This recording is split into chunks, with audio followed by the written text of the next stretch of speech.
அன்பரசி விசுவாசி இல்லை, இப்போ ஒரு அட்டகாசமான எபிசோட் வந்திருக்கு. அனன்யா திட்டத்தை வந்து தவிடுபடியாக்கிட்டாங்க. நம்ம அன்பரசி வியூஸே வந்து சுத்தமாக போக மாட்டேங்குது. 1000 பேர் தான் பார்க்குறீங்க. என்னால் நம்பவே முடியல. பார்க்குறலாம் லைக் பண்ணிட்டு ஒரு 5000 வியூஸ் தான் வந்து எதிர்பார்க்குறேன். சப்போர்ட் பண்ணுங்கள் ஃப்ரெண்ட்ஸ். எடுத்தோன்னே ஓப்பனிங் சீனில் நம்ம அனன்யா வந்து சுபாவோட ஃபோனை வந்து பார்த்துட்றாங்க. அப்போன்னு பார்த்து சுபாவும் மனோஜும் வந்து ஃபோட்டோவில் வந்து ஒன்றா இருக்கிறத பார்த்துட்றாங்க. என்னது இந்த பையனை இப்போ தான் பார்த்தேங்கிற மாதிரி தான் சுபா வந்து சொன்னான். ஆனால் இவங்க 2 பேர் எப்படி ஒத்துமையாக இருந்தாங்க? இந்த ஃபோட்டோ எப்போ எடுத்தது அப்படின்னு சொன்னால் ஒரு மாதத்துக்கு முன்னாடி எடுத்தது. ஏடா அது ஒன்றும் புரியலையே. அப்போனா சுபா வந்து இந்த பையனை லவ் பண்ணுறாளா? இதுக்கு பின்னாடி யார் இருக்கா, என்ன இருக்கா, ஒன்றும் புரியலையே. எப்படி இந்த விஷயத்த வந்து கண்டுபிடிக்க போகிறோன்னு தெரியாமல் வந்து யோசிச்சுட்டு இருக்காங்க. ஆனால் ஏன் அந்த இடத்துல சரி முதல்ல வந்து கோயிலுக்கு போய் பார்ப்போம், எதுவும் ஆதாரம் கிடைக்குதான்னு சொல்லிட்டு இந்த பையனும் பார்த்தா பெரிய கோடீஸ்வர வீட்டு பையன் மாதிரிலாம் தெரில, சாதாரண ஒரு பையன் மாதிரி தான் இருக்கான்னு சொல்லிட்டு கார் எடுத்துகிட்டு அப்படியே போகும்போதே ஆப்போசிட்டில் ஒரு குறுக்கள் வந்து இருக்காங்க. மனோஜை வந்து ரொம்ப கோடீஸ்வரவங்க மாதிரி நடிக்க சொன்னாங்கல்ல நம்ம அன்பரசி வந்து காசு கொடுத்து, அந்த குறுக்கள் வந்து பார்த்துட்றாங்க. குறுக்களே நீங்கள் தானா? என்னம்மா நீங்கள் மட்டும் காரை எப்படி ஓட்டிகிட்டு வந்து நிற்பாட்டுறீங்க? அதெல்லாம் இருக்கட்டும் குறுக்களே, நீங்கள் அந்த பையனுக்கு என்னென்னலாம் வந்து செஞ்சீங்க சொல்லுங்கள் பார்ப்போம். அப்படியெல்லாம் ஒன்றும் இல்லையே அப்படின்னு சொல்லும்போது, இதுக்கு பின்னாடி யார் இருக்கா? அந்த பையன் வந்து பணக்கார வீட்டு பையன் மாதிரி நீங்கள் செட் பண்ணீங்களே, அது எல்லாமே தெரிஞ்சிச்சு, சொல்ல போகிறீங்களா இல்லை நான் வேறு யாருக்கும் கால் பண்ணட்டா அப்படின்னு சொன்னோன்னே உடனே சொல்லிடுறாங்க.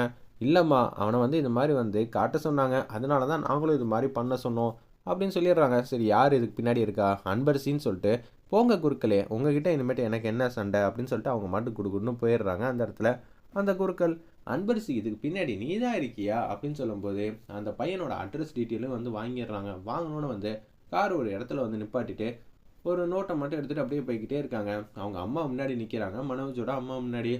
நீங்கள் யார் என்ன ஏதுன்னு தெரிஞ்சுக்கலாமா அப்படின்னு சொல்லி கேட்டோன்னே, நீ யாருமா இதெல்லாம் கேட்குறதுக்கு அப்படின்னு மனோஜோட அம்மா வந்து ப்ரில்லியண்ட்டாக வந்து கேட்குறாங்க. இல்லைம்மா, உங்கள் பையன் இது மாதிரி சுய தொழில் ஆரம்பிக்கணும்னு சொல்லி அவங்க அப்ளிகேஷன் வந்து போட்டிருக்காங்க.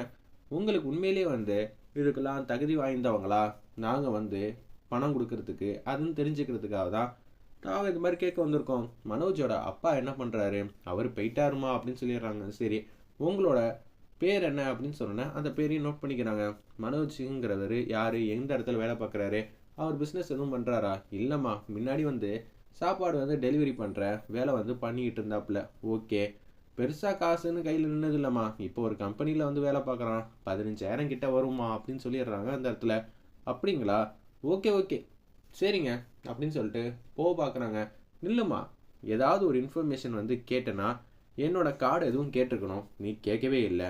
இன்னொன்று, எனக்கு வந்து ஃபோன் பண்ணி தகவல் சொல்லணும்னா என்கிட்ட வந்து ஃபோன் நம்பர் வந்து வாங்கியிருக்கணும், அதுவும் நீ வாங்கவே இல்லை. எதுக்குமா புதுசாக வேலைக்கு வந்து சேர்ந்துருக்கியோ அப்படின்னு சொன்னேன்.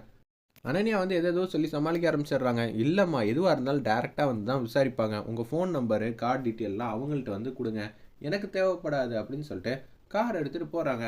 என்னது இந்த பொண்ணு கார்லலாம் வந்து விசாரிக்குதுன்னு சொல்லி மனோஜோட அம்மா வந்து யோசிச்சுட்டு இருக்காங்க.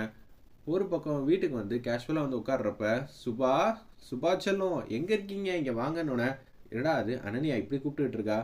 நீ யார், மனோஜ் யார், நீங்கள் 2 பேரும் காதலிச்ச விவகாரம், மனோஜ் வந்து எப்படிப்பட்ட பையன் எல்லாம் தெரிஞ்சிச்சு. அதுக்கு பின்னாடி இருக்கிற அன்பரசிங்கிற சூப்பரான ஒரு ரோல் ப்ளே பண்ணியிருக்கா பாரு. எழுத்து, இயக்கம், டைரக்ஷன்னு வேற லெவலில் பெர்ஃபார்ம் பண்ணியிருக்கா. ஆமாம், வீடு எவ்வளோ சைஸு, 10க்கு 10 ரூம் இருக்கிறது எல்லாம் தெரிஞ்சுட்டு தான் நான் இங்கே வந்து உட்காந்துருக்கேன். அன்பரசியை கூப்பிடு பார்ப்போம் அப்படின்னு சொல்லி அனன்யா வந்து சொன்னோன்னே அண்ணி அண்ணின்னு கூப்பிட்றாங்க. அப்புறம் நான் யார்ரி உனக்கு, பேர் சொல்லி அண்ணின்னு சொல்லு பார்ப்போம் அப்படின்னு சொன்னோன்னே அன்பரசி அண்ணி இங்கே வாங்கணுன்னே அப்படியே அங்கே வந்து நிற்கிறாங்க. அந்த இடத்துல நம்ம அன்பரசி, எனக்கு எல்லா விஷயமும் தெரிஞ்சிச்சு, நீ வந்து ஸ்க்ரீன் பிளே சூப்பராக தான் பண்ணியிருக்க. எப்படி மாதத்துக்கு 10,000 15,000 தான் சம்பாதிக்கிறான் அவனுக்கு, நம்ம வீட்டு பொண்ணு, அதுவும் இவங்க 2 பேரும் காதலிச்சதுனால நீ வந்து சூப்பராக வந்து ப்ளே பண்ணியிருக்க, அதுவும் கோடீஸ்வர வீட்டு பையன் மாதிரி செம்மையாக வந்து பர்ஃபார்ம் பண்ணியிருக்கேன். இந்த விஷயம் பத்மா ஆண்டிக்கு மட்டும் தெரிஞ்சால் என்ன ஆகும்? யோசிச்சு பார்த்தா நல்லா இருக்கு, நல்லா தானே இருக்கு, இப்பயே போய் சொல்லுவோன்னு சொல்லி எல்லாரோட நிம்மதியும் கெடுக்கணும்னு கீழே வந்துடுறாங்க ஹாலுக்கு. அப்போன்னு பார்த்து பத்மா ஆண்டிங்கிற மாதிரி கூப்பிட்றாங்க. ஒட்டுமொத்த குடும்பமும் வந்து அப்படியே வந்து நிற்கிறாங்க. நின்னதுக்கு அப்புறமேட்டுக்கு என்ன செய்யணும் ஏது செய்யணும்னு தெரில. என்னம்மா நைட் நேரம் பார்த்து நீ இப்படியெல்லாம் கத்திக்கிட்டு இருக்க, என்ன விஷயம் அப்படின்னு சொல்லி பத்மாலேருந்து எல்லாரும் கேட்குறாங்க.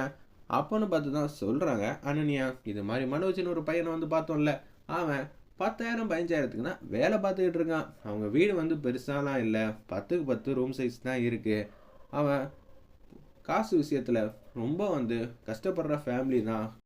உங்களை நல்லா வந்து ஏமாத்திருக்காங்க. ஃபஸ்ட்டு எடுத்தோன்னா சுபாவோட வாழ்க்கையில் அடிக்கடி இதே மாதிரி தான் பிரச்சனை வருது. தரகர் காட்டின பையனும் இப்படி தான் இருக்காப்புல.